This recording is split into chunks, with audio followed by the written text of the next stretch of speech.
নমস্কার বন্ধুগণ, বৌদ্ধ পূর্ণিমা উপলক্ষে আমার বিশেষ নিবেদন ভগবান বুদ্ধদেবের এক চমকপ্রদ কাহিনী অবলম্বনে সিদ্ধার্থ ও রাজহংস।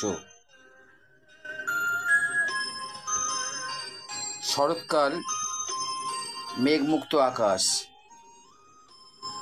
মেঘমুক্ত আকাশে সাদা মেঘের মালার মতো মানস সরোবরের দিক থেকে ভেসে আসছে হংসবলাকার শাড়ি। সিদ্ধার্থ কপিলাবস্তুর রাজোদ্যানের নির্জনে একাকী বসে সেই সৌন্দর্য নিরীক্ষণ করছেন। কি অপূর্ব সেই সৌন্দর্য! সিদ্ধার্থ এক মনে বসে সেই অনির্বচনীয় সৌন্দর্য অবলোকন করছেন।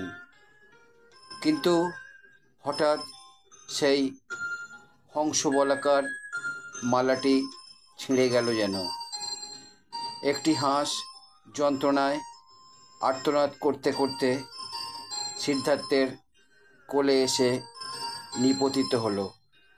তার কাতর কাঁদরানিতে শরতের আকাশ পরিব্যাপ্ত হলো, পৃথিবী পরিব্যাপ্ত হলো। সিদ্ধার্থের হৃদয়ে গিয়ে সেই বেদনা জাগিয়ে তুলল এক সুগভীর করুণার প্রসবন। হাঁসটির বুকে বেঁধেছে একটি শানিত তীর। আহা, কে এমন নিষ্ঠুর যে হাঁসটির কোমল বুকে এই তীর নিক্ষেপ করেছে?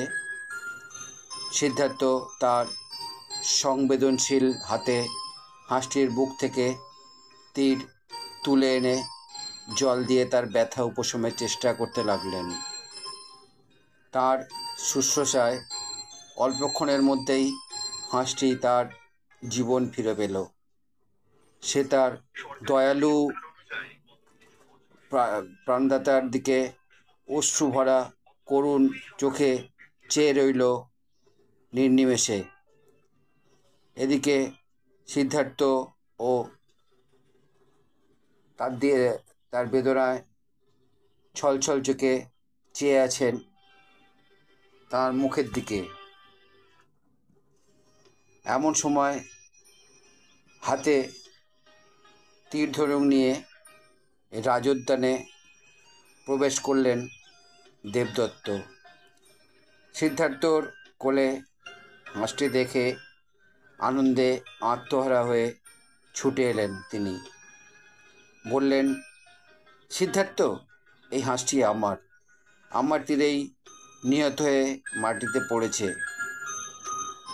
করুণার অপরূপ মূর্তি সিদ্ধার্থ দেবদত্তের মুখের দিকে তাকালেন, বললেন, বুঝেছি, তুমি সেই নিষ্ঠুর যার বাণে এই হাঁসের কোমল প্রাণে ব্যথিত হয়েছে।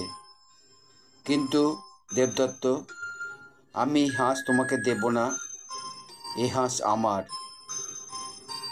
হাঁসটিকে হত্যা করলাম আমি, আর হাঁসটি হলো তোমার। হত্যাকারী যদি হাঁসটি পায়, যে তাকে জীবন দিয়েছে, সে কেন তাকে পাবে না? কোনটা বড়, প্রাণ দেওয়া না প্রাণ নেওয়া? আর তাছাড়া এ হাঁস নিহতও নয়, আহত মাত্র। আমি সেবা শুশ্রূষা করে একে বাঁচিয়ে তুলেছি। আমি একে দেব না। তুমি কপিলাবস্তুর রাজ্য সিংহাসন সব নিতে পারো, তার বিনিময়ে আমাকে তুমি হাঁসটি দাও। আমি আর কিছুই চাই না। দেবদত্ত সিদ্ধার্থের মুখের দিকে কিছুক্ষণ তাকিয়ে থেকে ফিরে চলে গেলেন। সিদ্ধার্থ হাঁসটিকে শরৎকালের মেঘমুক্ত আকাশে দিলেন উড়িয়ে। তার কলকাকলিতে আকাশ পরিপূর্ণ হয়ে গেল সিদ্ধার্থের করুণা প্লাবিত হৃদয়। শেষ হলো আমার আজকের এই সুন্দর গল্প, সিদ্ধার্থ ও রাজহংস। এই গল্প যদি তোমাদের ভালো লাগে তাহলে আমার চ্যানেলে এসে লাইক, শেয়ার, কমেন্ট করবে। যদি আমার চ্যানেলে কোনো নতুন বন্ধু হও তাহলে আমার চ্যানেলটিকে সাবস্ক্রাইব করবে এবং নতুন পুরানো সব বন্ধুর কাছেই আমার একান্ত নিবেদন, তোমরা আমার চ্যানেলের বেল আইকনটি অন করে রাখবে। তাহলে আমার পাঠানো সমস্ত প্রোগ্রাম খুব সহজেই তোমাদের কাছে পৌঁছে যাবে। আবার নতুন কোনো প্রোগ্রাম নিয়ে, নতুন কোনো ভিডিও নিয়ে আমি ফিরে আসব। আজকের মতো এখানেই শেষ করছি। বুদ্ধং শরণং গচ্ছামি, সংঘং শরণং গচ্ছামি, ধর্মং শরণং গচ্ছামি।